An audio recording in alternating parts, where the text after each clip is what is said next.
Hey, the Trump administration making its final pitch to reinstate its border order. Yup, in an effort to put America's national security first. But Fox News senior judicial analyst Judge Andrew Napolitano says this legal tug-of-war could last the entire presidency. Wait a second, Judge. Aren't we going to find out if the Supreme Court's going to take it or not? The tug-of-war's got to end. Wasn't it just supposed to be a 90-day ban, which would have been over with by now? So here's the problem. All the judges that have heard this before, and a lot of them, ended up in 2 appellate courts, and all the judges said the same thing.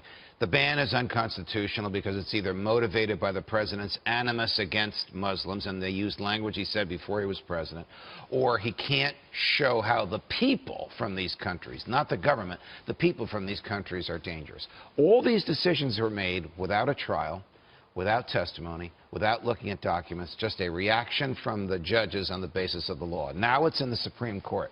So the Supreme Court has to decide, do we want to hear it now, or do we want to send it back for them to actually have a trial and see if the administration can show that the president has this authority, that he made the right decision, that people from this country are more likely, these 6 countries are more likely than not to be dangerous. If that happens, this won't get back to the Supreme Court until the end of President Trump's current term. What I don't get is this just personal? Say this is not rational because we're at day 150. It was a 90-day ban from whenever it starts. They've had plenty of time. They've already made changes in Homeland Security and immigration to stop some of these lawless, terror-laden nations from coming here. You're so smart, Kilmeade. Of all the questions that have been put to me on this, no one has said, is it personal?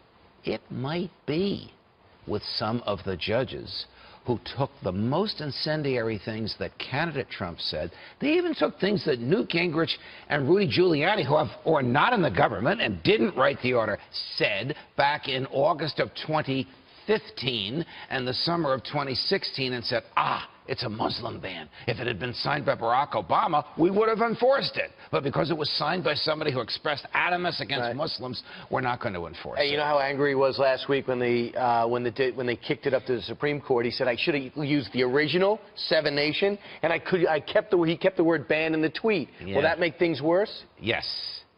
Yes. He sometimes... And you know why he tweets. He animates the base. He bypasses mainstream media and communicates to his base. Right, better than anybody has in history.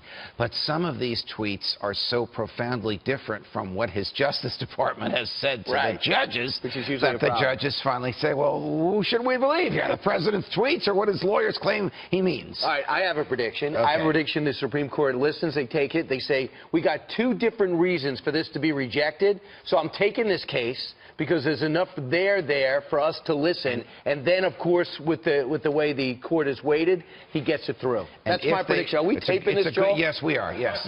No, this is live. It's a good prediction, Brian. The question then will be, if they take the case, they're not going to rule until the fall.